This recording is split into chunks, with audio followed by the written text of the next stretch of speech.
Hello friends, welcome to our channel. Friends ಎಲ್ಲ ಹೇಗಿದ್ದೀರಾ? ನಾನು ಸೂಪರ್ ಆಗಿದ್ದೀನಿ. ಲಾಸ್ಟ್ ವ್ಲಾಗಲ್ಲಿ ನಾವು ಚಿಕ್ಕಮದುರೆಗೆ ಹೋಗಿದ್ವಿ ಅಂತ ನಾನು ನಿಮಗೆ ವಿಡಿಯೋ ಮಾಡಿ ತೋರಿಸಿದ್ದೆ. ಗುರುವಾರದ ದಿನ ನಾವು ಚಿಕ್ಕಮದುರೆಗೆ ಹೋಗಿದ್ವಿ. ತುಂಬ ಬ್ಯೂಟಿಫುಲ್ ಟೆಂಪಲ್ಲು. ಆದರೆ ಅಲ್ಲಿನ ಪ್ರಾಪರ್ ಅಡ್ರೆಸ್ನ ಕೆಲವರೆಲ್ಲ ಕಮೆಂಟ್ಸಲ್ಲಿ ಕೇಳಿದ್ರಿ, ಹೇಳಿ ಅಂತೇಳಿ. ನನಗೂ ಅಷ್ಟೊಂದು ಗೊತ್ತಿರಲಿಲ್ಲ ಅದರ ಅಡ್ರೆಸ್ಸು.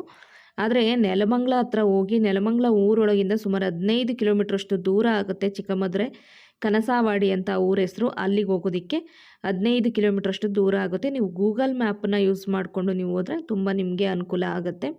ನಾವು ಗೂಗಲ್ ಮ್ಯಾಪನ್ನ ಹಾಕ್ಕೊಂಡೇ ಹೋಗಿದ್ದು. ರಸ್ತೆ ಅಂತೂ ಅದ್ಭುತವಾಗಿದೆ. ಅಲ್ಲಿ ನೀವು ನೆಲಮಂಗಲದಿಂದ ಚಿಕ್ಕಮದುರೆ ದೇವಸ್ಥಾನಕ್ಕೆ ಹೋಗೋ ತನಕನೂ ರಸ್ತೆ ಚೆನ್ನಾಗಿದೆ. ಸ್ವಲ್ಪ ಅಲ್ಲಲ್ಲಿ ರಸ್ತೆ ರಿಪೇರಿ ಮಾಡ್ತಾಯಿದ್ದಾರೆ, ಅದು ಬಿಟ್ಟರೆ ಕಂಪ್ಲೀಟಾಗಿ ರಸ್ತೆ ಎಲ್ಲ ತುಂಬಾ ಚೆನ್ನಾಗಿದೆ. ಹಾಗೆ ಅಲ್ಲಿ ಹೋಗಿ ನಾವು ದೇವಸ್ಥಾನ ಎಲ್ಲ ಪೂಜೆ ಮಾಡಿಸ್ಕೊಂಡು ಸುಮಾರು 10:30 ಆಯಿತು. 10:30 ಅಷ್ಟೊತ್ತಿಗೆ ಪೂಜೆ, ಹಾಗೆ ಅಲ್ಲಿ ಪ್ರಸಾದ ಕೊಟ್ಟಿರೋದನ್ನೆಲ್ಲ ತಿಂದ್ಕೊಂಡಾದ್ಮೇಲೆ ನಾವು ಇನ್ನೊಂದು ದೇವಸ್ಥಾನಕ್ಕೆ ಹೋದ್ವಿ ಅಂತ ನಾನು ನಿಮಗೆ ಲಾಸ್ಟ್ ವಿಡಿಯೋದಲ್ಲಿ ಕೂಡ ಹೇಳಿದ್ದೆ. ತುಂಬ ಜನ ಗೆಸ್ ಕೂಡ ಮಾಡಿದರೆ, ಆದರೆ ಆ ದೇವಸ್ಥಾನ ಯಾವುದೂ ಅಲ್ಲ. ನಾವಿವತ್ತು ಹೋಗ್ತಾ ಇರೋದು ಗೊರವನಹಳ್ಳಿ ಲಕ್ಷ್ಮೀ ದೇವಸ್ಥಾನಕ್ಕೆ. ಈ ಚಿಕ್ಕಮದುರೆ ಏನಿದೆ ಕನಸಾವಾಡಿ, ಅಲ್ಲಿಂದ ಗೊರವನಹಳ್ಳಿ ಲಕ್ಷ್ಮೀ ದೇವಸ್ಥಾನಕ್ಕೆ ಸುಮಾರು 40 ಕಿಲೋಮೀಟ್ರಷ್ಟು ದೂರ ಆಗುತ್ತೆ. ಇದಕ್ಕೂ ಅಷ್ಟೇ ಗೂಗಲ್ ಮ್ಯಾಪ್ ಹಾಕ್ಕೊಂಡೇ ಹೋದ್ವಿ. ಅಲ್ಲಿ ಹಳ್ಳಿಗಳು, ಸಾಕಷ್ಟು ಹಳ್ಳಿಗಳು ಸಿಗುತ್ತೆ. ಅಲ್ಲೆಲ್ಲ ನಮಗೆ ರಸ್ತೆಗಳು ಅಷ್ಟೊಂದು ಚೆನ್ನಾಗಿಲ್ಲ, ಒಂಥರ ಕಿತ್ತೋಗಿದೆ ರಸ್ತೆಗಳೆಲ್ಲ. ಆದ್ರೂ ಒಂಥರ ಈ ಜರ್ನಿ ಅಂತೂ ಅದ್ಭುತವಾಗಿತ್ತು ಅಂತಲೇ ಹೇಳ್ಬೋದು. ಬಕ್ರೀದ್ ಹಬ್ಬ ಇತ್ತು ನೋಡಿ, ಅವತ್ತು ಗೌರ್ಮೆಂಟ್ ಹಾಲಿಡೇ ಕೊಟ್ಟಿದ್ರು, ಅವತ್ತು ಹೋಗಿದ್ವಿ. ಸುಮಾರು ವರ್ಷಗಳ ನಂತರ ಈ ನಾವು ಗೊರವನಹಳ್ಳಿ ದೇವಸ್ಥಾನಕ್ಕೆ ಹೋಗ್ತಾ ಇರೋದು. ತನು ಪುಟಾಣಿ ಇದ್ಲು. ಪುಟಾಣಿ ಇದ್ದಾಗ ನನ್ನ ಹಸ್ಬೆಂಡ್, ಫ್ರೆಂಡ್, ಫ್ಯಾಮಿಲಿ ಹಾಗೆ ನಾವು ಎಲ್ಲ ಆಟೋದಲ್ಲೇ ಹೋಗಿದ್ವಿ. ಅವರೊಂದು ಆಟೋದಲ್ಲಿ ಹೋಗಿದ್ವಿ, ನಾವು ನಮ್ಮ ಆಟೋದಲ್ಲಿ ಹೋಗಿದ್ವಿ. ತುಂಬ ಚೆನ್ನಾಗಿತ್ತು ಎಕ್ಸ್ಪೀರಿಯೆನ್ಸು. ಹಾಗೆಯೇ ಇವಾಗ ಗೊರವನಹಳ್ಳಿ ಹತ್ರ ಬಂದಿದ್ದೀವಿ ನೋಡಿ. ಇದು ಕೂಡ ಒಂದು ಹಳ್ಳಿನೇ. ಈಗ ಇಲ್ಲಿ ನೋಡ್ತಾ ಇದ್ದೀರಲ್ಲ ಮುಖ್ಯದ್ವಾರ. ಈ ಮುಖ್ಯದ್ವಾರದ ಒಳಗಡೆ ಹೋಗಬೇಕಾಗತ್ತೆ.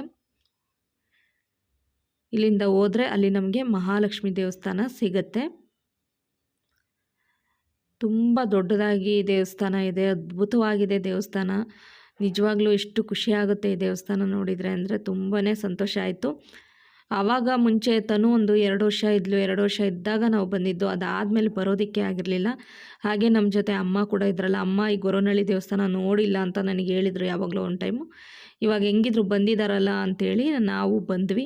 ಹಾಗೆಯೇ ಚಿಕ್ಕಮದುರೆ ದೇವಸ್ಥಾನಕ್ಕೆ ಹೋಗಿ ಆಟೋ ಎಲ್ಲ ಪೂಜೆ ಮಾಡಿಸ್ಕೊಂಡು ಅದಾದಮೇಲೆ ಇಲ್ಲಿಗೆ ಬಂದ್ವಿ. ಸೊ ಇವಾಗ ಆಟೋನ ಪಾರ್ಕಿಂಗ್ ಮಾಡಿ ಪೂಜೆ ಸಾಮಾನು, ಮಡ್ಲಕ್ಕಿ, ಹಾಗೆಯೇ ಬೆಲ್ಲ, ತಾವರೆ ಹೂವು, ತೆಂಗಿನಕಾಯಿ, ಬಾಳೆಹಣ್ಣು ಎಲ್ಲ ಕೊಡ್ತಾರೆ ನಮಗೆ. ಇಷ್ಟು ಒಂದು 200-250 ರೂಪಾಯಿನೋ ಪೂಜೆಗೆ ಸಾಮಾನಿಗೆ ತೊಗೊತಾರೆ. ಪೂಜೆ ಸಾಮಾನೆಲ್ಲ ತೊಗೊಂಡು, ಮಡ್ಲಕ್ಕಿ ಎಲ್ಲ ತೊಗೊಂಡು ನಾವೀಗ ಇಲ್ಲಿ ನಾವು ಕ್ಯೂ ಅಲ್ಲಿ ನಿಂತ್ಕೊಳ್ಳೋದಕ್ಕೆ ಹೋಗ್ತಾ ಇದ್ವಿ ನೋಡಿ. ದೇವಸ್ಥಾನದ ಮುಂಭಾಗ ಇದು. ಇಲ್ಲಿಂದ ಸೀದಾ ಈ ರೀತಿ ಧರ್ಮದರ್ಶನ ಇದು. ಇದೇನು ನಾವು ದುಡ್ಡು ಕೊಟ್ಟು ಹೋಗುವಂಥ ದರ್ಶನ ಅಲ್ಲ, ಧರ್ಮದರ್ಶನ ಫ್ರೀಯಾಗಿ ಹೋಗುವಂಥದ್ದು. ನಾವು ವಿಶೇಷವಾಗಿ ಹೋಗ್ತೀವಿ ಅಂತೇಳಿದ್ರೆ ವಿಶೇಷ ಎಂಟ್ರಿ ಇರುತ್ತೆ, 100 ರುಪೀಸು ಅದಕ್ಕೆ. ಇಲ್ಲಿ ತೆಂಗಿನಕಾಯಿ ಹೊಡೆಯೋದಕ್ಕೂ ಒಂದು 2 ರೂಪಾಯಿದು ನಾವು ಏನೋ ಟೋಕನ್ ತೊಗೋಬೇಕು. ಅಲ್ಲಿ ಟೋಕನ್ ತೊಗೊಂಡು ತೆಂಗಿನಕಾಯಿ ಎಲ್ಲ ಹೊಡೆದಿದ್ದಾಯಿತು. ಈಗ ನಾವು ಕ್ಯೂ ಅಲ್ಲಿ ನಿಂತಿದ್ವಿ. ತುಂಬ ದೂರನೇ ಕ್ಯೂ ನಿಂತ್ಕೋಬೇಕು, ಯಾಕಂದರೆ ಇವತ್ತು ರಶ್ ಇತ್ತು, ರಜಾ ಇತ್ತಲ್ವ. ತುಂಬ ಜನ ಬಂದಿದ್ದಾರೆ. ನಮ್ಮಮ್ಮನಿಗೆ ತುಂಬ ಖುಷಿಯಾಯಿತು. ನಮ್ಮಮ್ಮನಿಗೆ ನಾವು ಈ ಗೊರವನಹಳ್ಳಿಗೆ ಬರ್ತೀವಿ ಅಂತ ಗೊತ್ತಿರಲಿಲ್ಲ. ಅದು ಬರೀ ಚಿಕ್ಕಮದುರೆಗೆ ಹೋಗ್ತೀವಿ ಅಂತ ಅಂದ್ಕೊಂಡಿತ್ತು. ಬಟ್ ನಾವು ಗೊರವನಹಳ್ಳಿಗೂ ಬಂದ್ವಲ್ಲ, ಹಾಗಾಗಿ ನಮ್ಮಮ್ಮಂಗೆ ಖುಷಿಯಾಯಿತು. ನಮ್ಮಮ್ಮ ನೋಡಿರಲಿಲ್ಲ ಅಂತ ಹೇಳಿದರು. ಹಾಗಾಗಿ ಇವಾಗ ನೋಡಿ ಕ್ಯೂ ಅಲ್ಲಿ ಬಂದು ಈ ದೇವಸ್ಥಾನ ಮುಂಭಾಗದಲ್ಲಿ ಕ್ಯೂ ಅಲ್ಲಿ ಹೋಗ್ತಾ ಇದ್ದೀವಿ. ದೇವಸ್ಥಾನ ಸೂಪರಾಗಿದೆ ಫ್ರೆಂಡ್ಸ್. ನಿಜವಾಗ್ಲೂ ಒಂದು ಟೈಮ್ ಆದರೂ ನೀವು ಇಲ್ಲಿ ಬರಲೇಬೇಕು. ತುಂಬ ಚೆನ್ನಾಗಿದೆ ದೇವಸ್ಥಾನ ಅಂತೂ.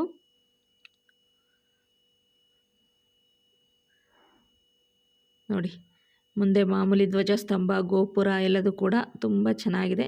ಹಾಗೆ ಇಲ್ಲಿ ಮಡ್ಲಕ್ಕಿ ಹಾಕೋರಂತಲ್ಲ, ಮಡ್ಲಕ್ಕಿ ಯಾರೆಲ್ಲ ತಂದಿರ್ತಾರೆ ಅವರು ಮಡ್ಲಕ್ಕಿ ಹಾಕ್ತಾಯಿದ್ದಾರೆ. ಅಲ್ಲಿ ಕ್ಯೂ ಅಂತೂ ತುಂಬ ದೊಡ್ಡದಾಗೇ ಇದೆ ನೋಡಿ.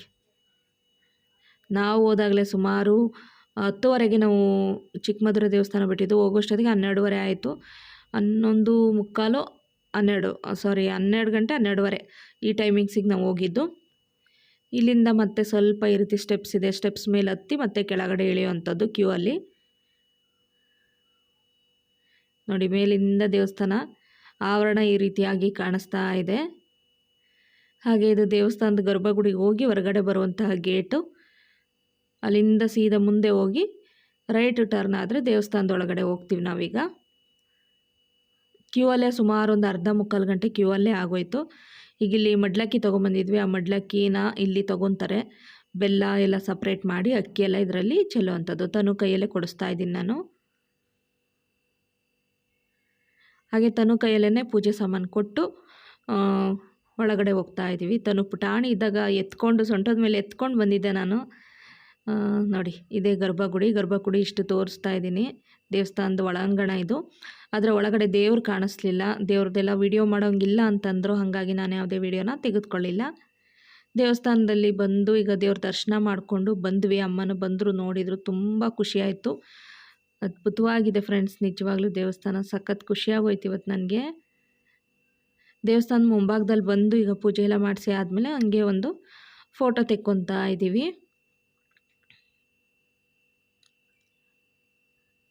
ಒಟ್ಟಾರೆ ರಜಾ ದಿನ ಯಾವಾಗಲೂ ಇದೇ ಥರ ರಶ್ ಇರುತ್ತೆ ಅನಿಸುತ್ತೆ. ಅದರಲ್ಲೂ ಶುಕ್ರವಾರದ ದಿನ ತುಂಬ ರಶ್ ಇರುತ್ತೆ ಅನಿಸುತ್ತೆ. ಇವತ್ತು ರಜಾ ಇದ್ದಿದ್ದರಿಂದ ಇಷ್ಟು ಜನ ಇದ್ದರು. ರೆಗ್ಯುಲರಾಗಿ ಇಷ್ಟೇ ಜನ ಇರ್ತಾರೋ ನನಗೆ ಗೊತ್ತಿಲ್ಲ, ಆದರೆ ತುಂಬ ಜನ ಇದ್ದರು ಮಾತ್ರ. ಇಲ್ಲಿ ನೋಡಿ, ಇಲ್ಲೆಲ್ಲ ಅಂಗಡಿಗಳಿದೆ. ಹಾಗೆ ಇಲ್ಲಿ ಗ್ರಾಮ ದೇವತೆ ಮಾರಿಕಾಂಬ ದೇವಸ್ಥಾನ ಇದೆ.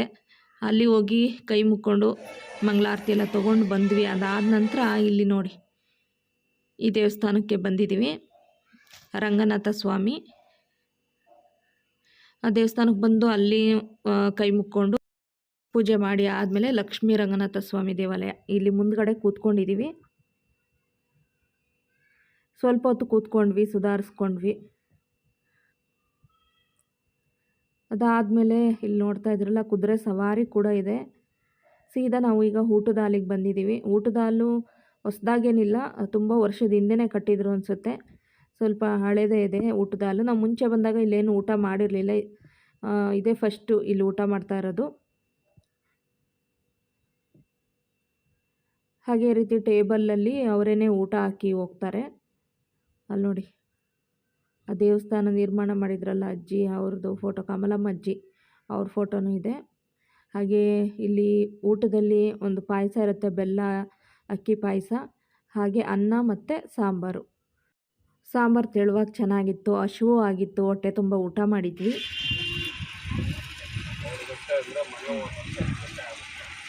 ಸೊ ಫ್ರೆಂಡ್ಸ್, ಈಗ ದರ್ಶನ ಆಯಿತು, ಊಟ ಆಯಿತು, ಈಗ ಮನೆಗೆ ಹೊರಡ್ತಾ ಇದ್ದೀವಿ.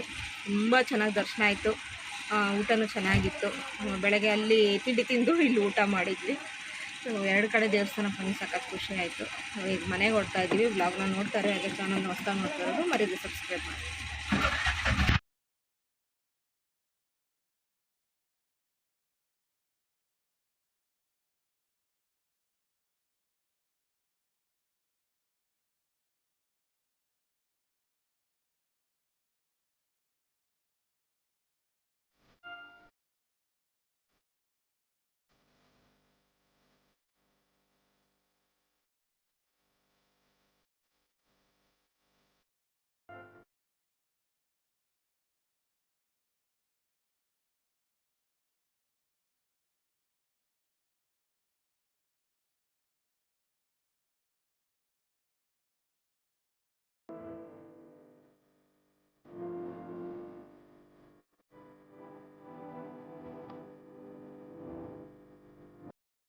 ಫ್ರೆಂಡ್ಸ್, ಬರಬೇಕಾದ್ರೆ ನಾವು ಹಳ್ಳಿಗಳ ಮೇಲೆ ಬಂದು ಅಲ್ಲಿ ರಸ್ತೆ ಸರಿ ಇಲ್ಲ ಅಂತೇಳಿ ನನ್ನ ಹಸ್ಬೆಂಡು ಈಗ ಹೋಗ್ಬೇಕಾದ್ರೆ ಬೇರೆ ರೂಟಲ್ಲಿ ಹೋಗ್ತಾ ಇದ್ದೀವಿ. ಇಲ್ಲಿ ಚೆನ್ನಾಗಿದೆ ರಸ್ತೆ, ಹೈವೇ ಥರ ಇದೆ, ತುಂಬಾ ಚೆನ್ನಾಗಿತ್ತು ರೋಡು. ತುಮಕೂರು ಕೊರಟಗೆರೆ ರಸ್ತೆ ಅನಿಸುತ್ತಿದ್ದು. ಹಾಗೆಯೇ ಇಲ್ಲಿ ಸುತ್ತಮುತ್ತ ಬೆಟ್ಟ ಗುಡ್ಡ ಎಲ್ಲ ವಿಶೇಷವಾಗಿದೆ ನೋಡಿ, ಎಷ್ಟು ಚೆನ್ನಾಗಿ ಕಾಣಿಸ್ತದೆ. ಇಲ್ಲ ಒಂದು ಪೀಸು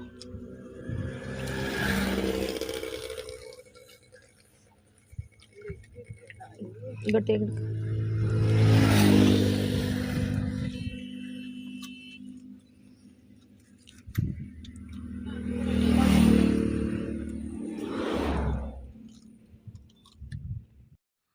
ಫ್ರೆಂಡ್ಸ್, ಒಂದು ಮಾವಿನಕಾಯಿ ತಿಂದು ಹಾಗೆಯೇ ನೇರಳೆಹಣ್ಣು ಕೂಡ ತೊಗೊಂಡ್ವಿ. ಅಲ್ಲೇ ರೋಡ್ ಸೈಡಲ್ಲೆಲ್ಲ ವ್ಯಾಪಾರ ಮಾಡ್ತಾ ಇರ್ತಾರೆ, ಅಲ್ಲಿ ತೊಗೊಂಡ್ವಿ. ಹಾಗೆ ಇಲ್ಲಿ ಕೆರೆ ಒಳಗಡೆ ಒಂದು ಬ್ರಿಡ್ಜ್ ಕಟ್ತಾ ಇದ್ದಾರೆ ನೋಡಿ, ಎಷ್ಟು ಚೆನ್ನಾಗಿದೆ. ಯಾರಿಗಾರು ಗೊತ್ತಿದ್ದರೆ ಅದು ಯಾವ ಬ್ರಿಡ್ಜು, ಯಾವ ಕೆರೆ ಅಂತ ನನಗೆ ಕಮೆಂಟ್ಸಲ್ಲಿ ತಿಳಿಸಿ. ಅಲ್ಲಿಂದ ಎಲ್ಲ ತಿಂದ್ಕೊಂಡು ಆದಮೇಲೆ ಈಗ ಸೀದಾ ಬೆಂಗಳೂರು ಕಡೆ ಬರ್ತಾ ಇದ್ದೀವಿ. ಈ ಕಡೆ ವಾತಾವರಣನೇ ತುಂಬ ಚೆನ್ನಾಗಿದೆ, ನೋಡ್ಬೋದು. ಖುಷಿ ಆಯಿತು ಅಂತಲೇ ಹೇಳ್ಬೋದು. ಈ ರೀತಿ ನಾವು ಲಾಂಗ್ ರೂಟೆಲ್ಲ ಬಂದು ತುಂಬ ದಿನ ಆಗಿತ್ತು. ಮನಸ್ಸಿಗೇನೋ ಒಂಥರ ನಿರಾಳ ಅನ್ನಿಸ್ತು. ಅವಾಗವಾಗ ಈ ರೀತಿ ಹೊರಗಡೆ ಬರ್ತಾ ಇರಬೇಕು, ಖುಷಿ ಆಗುತ್ತೆ.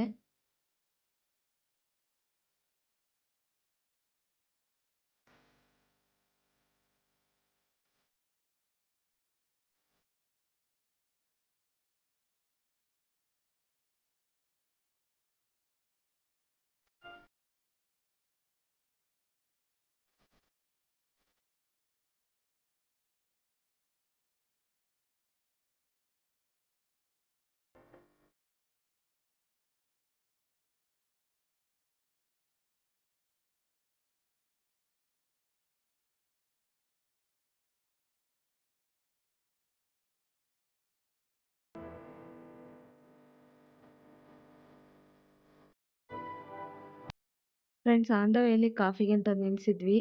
ನಾನು ಅಮ್ಮ ಕಾಫಿ ಕುಡಿದ್ವಿ. ಹಾಗೆಯೇ ಸಣ್ಣದಾಗಿ ಮಳೆ ಕೂಡ ಬರ್ತಾ ಇತ್ತು, ಹಂಗಾಗಿ ಎಲ್ಲರೂ ಜರ್ಕಿನ್ ಹಾಕ್ಕೊಂಡಿದ್ದೀವಿ. ಅಲ್ಲಿಂದ ಮಳೆ ಇರಲಿಲ್ಲ. ಬೆಂಗಳೂರು ಹತ್ರ ಬರ್ತಾ ಬರ್ತಾ ಮಳೆ ಶುರುವಾಯಿತು. ಐಕ್ಯ ಹತ್ರ ಇದ್ದೀವಿ ಈಗ. ಹಾಗೆಯೇ ಅಲ್ಲಿಂದ ಬರ್ತಾ ನೋಡಿ, ಈಗ ಕಂಠೀರವ ಸ್ಟುಡಿಯೋ ಹತ್ರ ಇದ್ದೀವಿ. ಕಂಠೀರವ ಸ್ಟುಡಿಯೋ ಹತ್ರ ಬರೋಷ್ಟೊತ್ತಿಗೆ ಸುಮಾರು 4:45 ಆಗಿತ್ತು. ಅಮ್ಮಂಗೆ ಇಲ್ಲಿ ಒಳಗಡೆ ಹೋಗಿ ನೋಡ್ಬೇಕಂತ ಆಸೆ ಇತ್ತು. ಇಲ್ಲೇ ಬಂದಿದ್ದೀವಲ್ಲ, ಹೋಗಿ ನೋಡ್ಕೊಬರೋಣ ಅಂತ ಇತ್ತು. ಏನಂತಂದ್ರೆ 5 ಗಂಟೆಗೆ ಕ್ಲೋಸ್ ಆಗುತ್ತೆ ಅಂತಂದರು ನನ್ನ ಹಸ್ಬೆಂಡು. ಇನ್ನೊಂದ್ಸಲ ಬರೋಣಂತೆ ಅಂತ ಹೇಳಿದ್ರು. ಎಲ್ಲ ನೋಡ್ಕೊಂಡು ಹೊರಗೆ ಬರ್ತಾ ಇದ್ದಾರೆ ನೋಡಿ. ನನಗೂ ಹೋಗ್ಬೇಕಂತ ಅನ್ನಿಸ್ತು, ಬಟ್ ಹೋದ್ರೆ ಸ್ವಲ್ಪ ಹೊತ್ತಲ್ಲಿ ಟೈಮ್ ಸ್ಪೆಂಡ್ ಮಾಡೋ ಥರ ಇರಬೇಕು. ತಕ್ಷಣ ಹಂಗೆ ಹೋಗಿ ಹಂಗೆ ಬರೋದು ಬೇಡ ಅಂತ ಹೇಳ್ಬಿಟ್ಟು ಬಂದ್ವಿ. ಹಾಗೆ ಅಲ್ಲಿ ಹೋಗ್ತಾ ನನ್ನ ಹಸ್ಬೆಂಡ್ ಒಂದು 300 ರೂಪಾಯಿದು ಇದಾಕ್ಸ್ಕೊಂಡೋಗಿದ್ರು ಗ್ಯಾಸು. ಇವಾಗ ಖಾಲಿ ಆಯಿತು ನೋಡಿ. 300 ರೂಪಾಯಲ್ಲಿ ನಾವು ಸೀದಾ ಇದಕ್ಕೆ ಹೋಗ್ಬಿಟ್ಟು ದೇವಸ್ಥಾನ, ಚಿಕ್ಕಮದುರೆ ಹಾಗೆ ಗುರುನಹಳ್ಳಿ ದೇವಸ್ಥಾನ ಎಲ್ಲದಕ್ಕೂ ಹೋಗಿ ಬಂದಿದ್ದಾಯಿತು. 200 ಫುಲ್ ಟ್ಯಾಂಕಿಗ ಎಷ್ಟು ಬಂತು?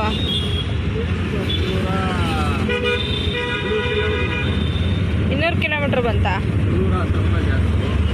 ಎಷ್ಟು ರೂಪಾಯಿದು? ಹಾಂ ಫ್ರೆಂಡ್ಸ್, ಕೇಳಿದ್ರಲ್ಲ, 308 310 ರೂಪಾಯಲ್ಲಿ ಇಷ್ಟು ದೂರ ಎಲ್ಲ ಹೋಗಿ ಬಂದಿದ್ದಾಯಿತು. ಲೋ ಬಜೆಟಲ್ಲಿ ಹೋಗಿ ಬಂದ್ವಿ. ಪೂಜೆ ಸಾಮಾನು ಅದು ಇದು ಸ್ವಲ್ಪ ಖರ್ಚು ಬಿದ್ದಿದ್ಬಿಟ್ರೆ ಗ್ಯಾಸ್ ಅಷ್ಟೇ ಆಗಿದ್ದು. ಆದರೂ ನನ್ನ ಹಸ್ಬೆಂಡ್ ಇನ್ನೂ ಗ್ಯಾಸು ಬರಲಿಲ್ಲ, ಮೈಲೇಜ್ ಅಂತಿದ್ರು. ಆಮೇಲೆ ಇಲ್ಲೇ ಆನ್ ದ ವೇಲಿ ಚಿಕ್ಕಲ್ಸಂದ್ರ ಹತ್ರ ಇಲ್ಲಿ ಬಜ್ಜಿ ಬೋಂಡ ಅಂಗಡಿ ಇದೆ ಒಂದು. ಇಲ್ಲಿ ಈ ಕಡೆ ಬಂದಾಗೆಲ್ಲ ಬಜ್ಜಿ ಬೋಂಡ ತಿಂತೀವಿ. ಕ್ಯಾಪ್ಸಿಕಮ್ ಬಜ್ಜಿ ಚೆನ್ನಾಗಿತ್ತು. 2 ಪ್ಲೇಟ್ ತೊಗೊಂಡು ನಾನು, ಹಸ್ಬೆಂಡು, ಅಮ್ಮ ಎಲ್ಲ ಶೇರ್ ಮಾಡ್ಕೊಂಡು ತಿಂದ್ವಿ. ಚೆನ್ನಾಗಿತ್ತು. ಅದಾದಮೇಲೆ ಒಂದು ವಡೆಯನ್ನು ತೊಗೊಂಡು ತಿಂದ್ಕೊಂಡು ಈಗ ಮನೆ ಕಡೆ ಹೋಗ್ತಾ ಇದ್ದೀವಿ. ಸೊ 6 ಗಂಟೆಗೆ 5 ನಿಮಿಷ ಇದೆ ನೋಡಿ, ಈಗ ಮನೆ ಬಂದು ತಲುಪಿದ್ದೀವಿ. ಸೂಪರಾಗಿತ್ತು. ನಿಜವಾಗ್ಲೂ ಖುಷಿಯಾಯಿತು ಇವತ್ತು. 2 ದೇವಸ್ಥಾನಕ್ಕೆ ಹೋಗಿದ್ದು. ಇನ್ನೂ ಸುಮಾರು ದೇವಸ್ಥಾನಗಳೆಲ್ಲ ಬಾಕಿ ಇದೆ ಬೆಂಗಳೂರು ಸರೌಂಡಿಂಗು. ಎಲ್ಲ ಕಡೆ ಒಂದೊಂದು ದಿನ ರಜಾ ಇದ್ದಾಗ ಹೋಗಬೇಕು. ತುಂಬಾ ಚೆನ್ನಾಗಿತ್ತು ಫ್ರೆಂಡ್ಸ್. ನಿಜವಾಗ್ಲೂ ನಿಮಗೂ ಇಷ್ಟ ಆಗಿದೆ ಅಂತಲೇ ಅಂದ್ಕೊಳ್ತೀನಿ. ಯಾರಾದರೂ ಹೋಗಬೇಕು ಅಂದರೆ ನೀವು ಕೂಡ ಹೋಗಿ ಬನ್ನಿ. ಗಂಟೆ ಈಗ 9:45 ಆಗಿದೆ ನೋಡಿ. ಅಮ್ಮನೂ ಸುಸ್ತಾಗಿ ಮಲ್ಕೊಂಬಿಟ್ಟಿದ್ದಾರೆ. ನನ್ನ ಹಸ್ಬೆಂಡು ಟೈಮ್ ಆಯಿತು, ಬೇಗ ಆಯ್ತಾ ಅಂತಿದ್ದಾರೆ. ನಾನೀಗ ಈ ಕಡೆಗೆ ಮುದ್ದೆಗೆ ಇಟ್ಟಿದ್ದೀನಿ. ಹಾಗೆಯೇ ಇಲ್ಲಿ ಮಸ್ಸೊಪ್ಪು ಸಾಂಬಾರನ್ನ ರೆಡಿ ಮಾಡಿದ್ದೀನಿ. ನಾವು ಬರ್ತಾ ಅಲ್ಲೇ ಸೊಪ್ಪೆಲ್ಲ ತೊಗೊಂಬಂದಿದ್ವಿ. ಫ್ರೆಶ್ ಸೊಪ್ಪಿತ್ತು ಅಂತ ಹೇಳ್ಬಿಟ್ಟು ಮಸ್ಸೊಪ್ಪು ಸಾಂಬಾರು ಮಾಡಿದ್ದೀನಿ. ಈಗ ನಾನು ಸಾಂಬಾರಿನೇನು ಕುದೀತಾ ಬಂತು. ನನಗೂ ಸುಸ್ತಾದಂಗೆ ಆಗಿತ್ತು, ಆದರೂ ಬೇಗ ಬೇಗ ಎಲ್ಲ ಸೊಪ್ಪೆಲ್ಲ ಸೋಸ್ಕೊಂಡು ಮಾಡಿದ್ದಾಯಿತು. ಹಾಗೆ ಈ ಕಡೆ ರೈಸ್ ಕೂಡ ರೆಡಿ ಮಾಡಿ ಇಟ್ಟಿದ್ದೀನಿ. ಇನ್ನು ಮುದ್ದೆ ಒಂದು ಆಗಬೇಕಷ್ಟೇ.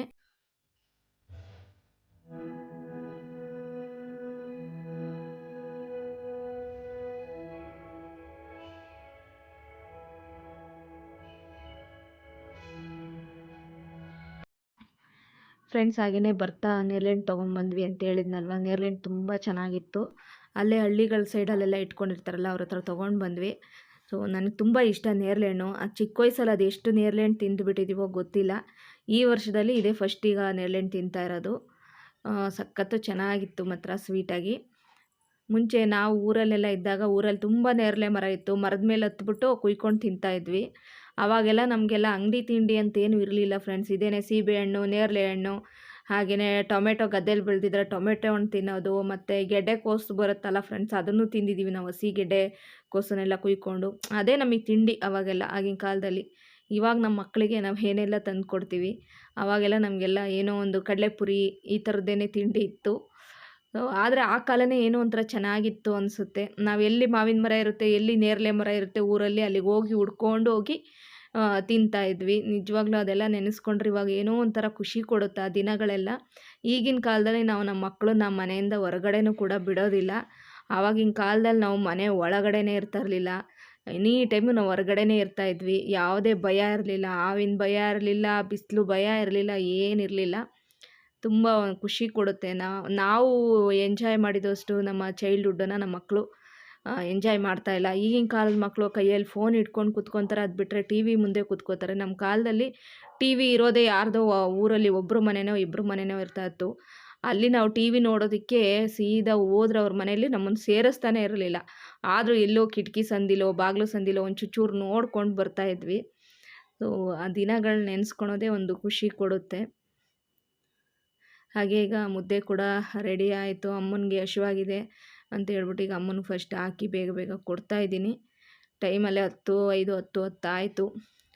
ಬಂದ ತಕ್ಷಣ ಸ್ವಲ್ಪ ಸುಧಾರಿಸ್ಕೊಂಡು ಎಲ್ಲ ಮಾಡೋ ಅಷ್ಟೊತ್ತಿಗೆ ಇಷ್ಟೊತ್ತಾಗೋಯಿತು.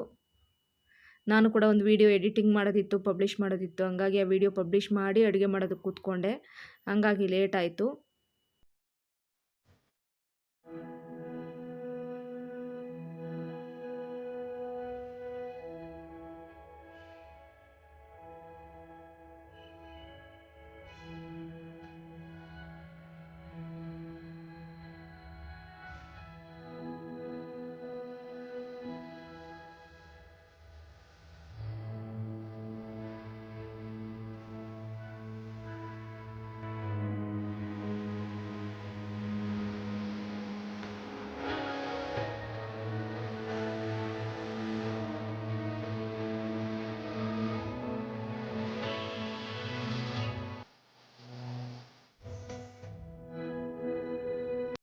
ಹಾಗೆ ಈಗ ನಾನು ಮಾವಿನ ಹಣ್ಣನ್ನು ಕಟ್ ಮಾಡ್ತಾ ಇದ್ದೀನಿ. ಮಾವಿನ ಹಣ್ಣು ಅಮ್ಮ ಊರಿಂದ ತೊಗೊಂಬಂದಿದ್ರು.